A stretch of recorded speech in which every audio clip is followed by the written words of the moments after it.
How's it going, everybody? This is the Stimulus Check Hub here to give you your daily stimulus check and unemployment benefits updates and the latest information. If you are new to the channel, make sure to hit that subscribe button down below.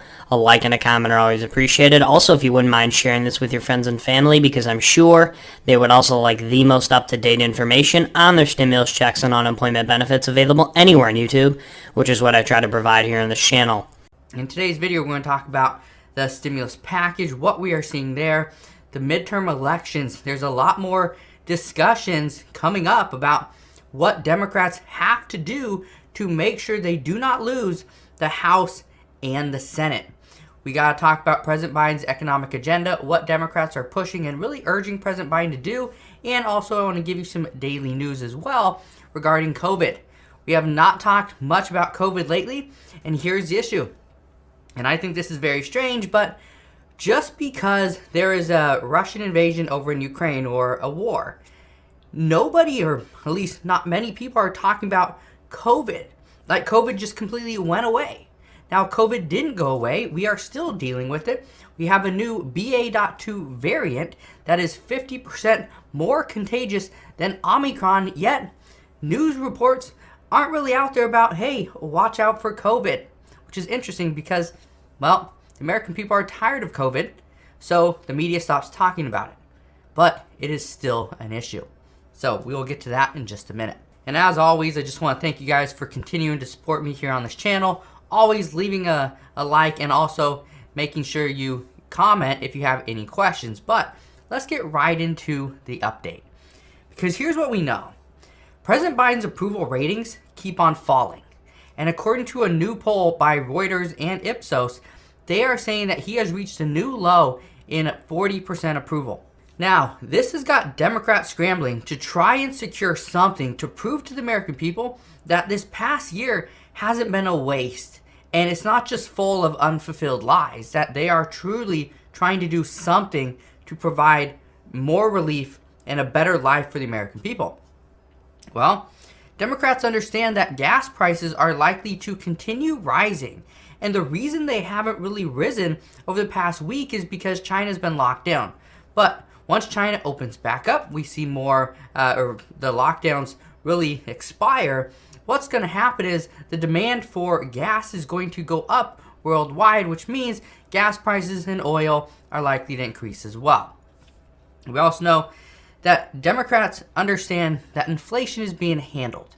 They say that the Federal Reserve Chairman Jerome Powell have made it very clear that inflation is being handled, but it will take longer than originally anticipated due to the fact that the Russia invasion into Ukraine started after we were already expecting to see inflation peak. That's a huge issue, but Democrats say they're on it. Democrats are also urging President Biden to help get all 50 Senate Democrats on board with Biden's economic agenda. Whether he has the power to do that, honestly, I don't know. But we will see. Now, here's the issue with everything that I just said. The White House has publicly stated that all the cards are on the table for reducing the pain at the pumps. They are open to the idea of any proposal that comes in, whether it's giving a stimulus check to the American people, giving a gas card to the American people, cutting and getting rid of the gas tax and providing a gas tax holiday. They're open to all of it. Okay? Every single thing. Now, here's the problem. Congress doesn't support some of these ideas. Congress doesn't approve of some of these different proposals. And that's making it very difficult because some lawmakers have an idea, but they do not want to propose something that is going to be shot down. They don't want to.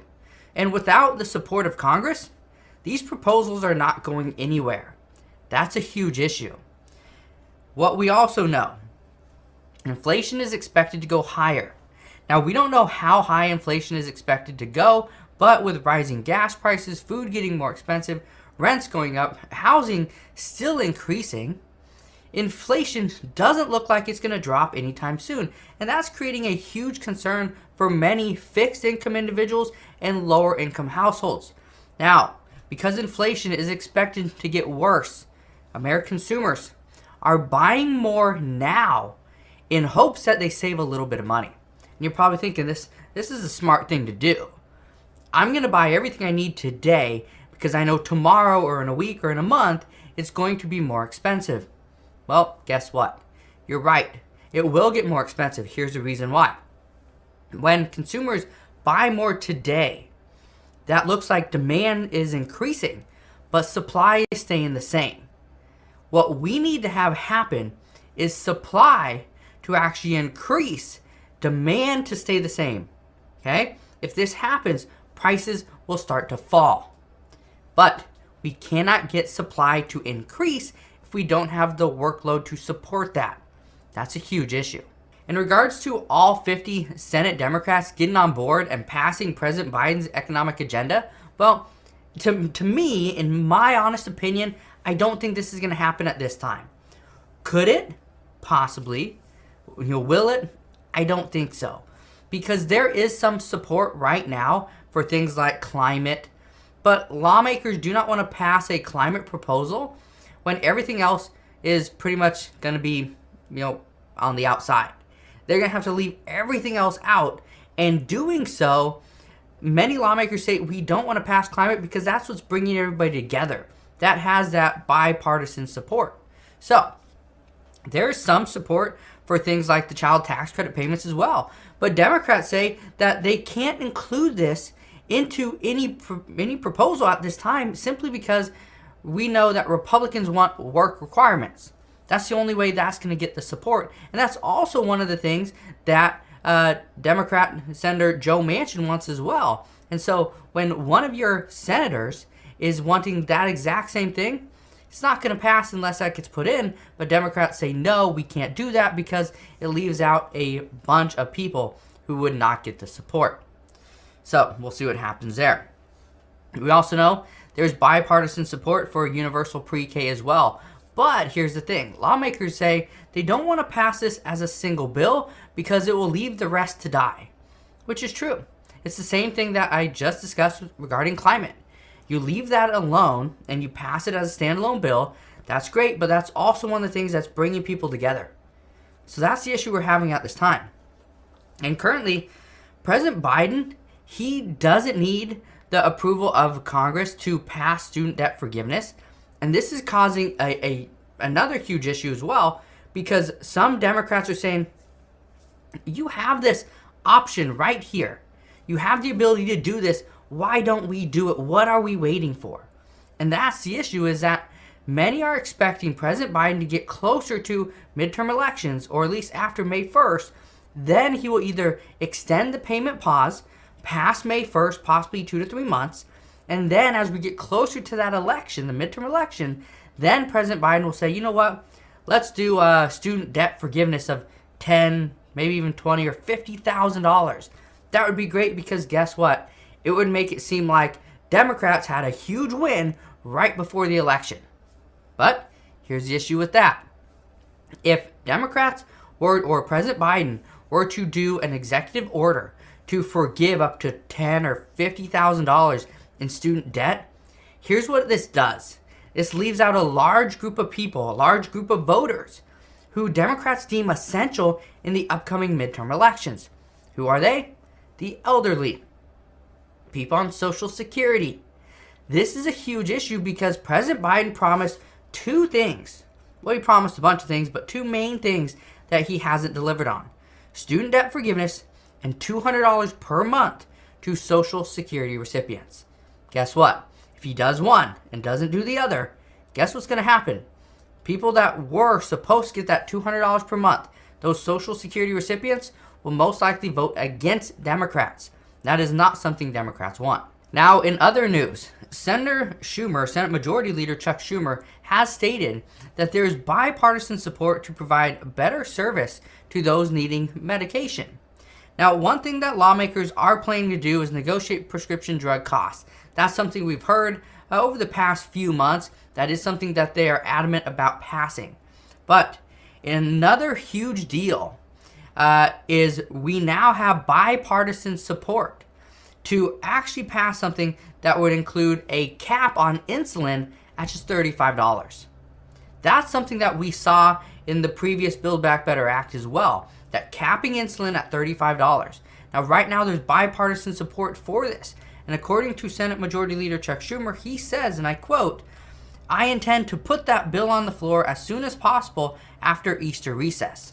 Now, Easter is on April 17th this year, so we will likely not even see this bill hit the floor of the Senate until the end of April. Okay, the very end of April, that would be my expectation. So we'll see what happens there, but the good news is there is some talks and bipartisan support on this. How much bipartisan support? Honestly, we don't know, but I will keep you updated as soon as we do.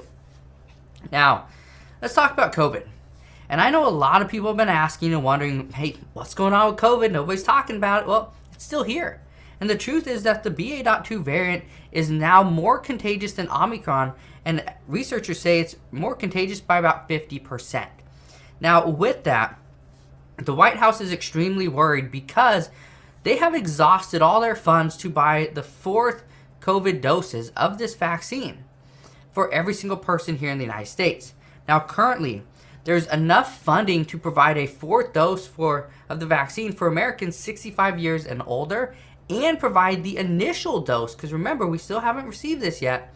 We haven't got approval from the FDA to provide an initial dose of this vaccine for children under the age of 5 and under.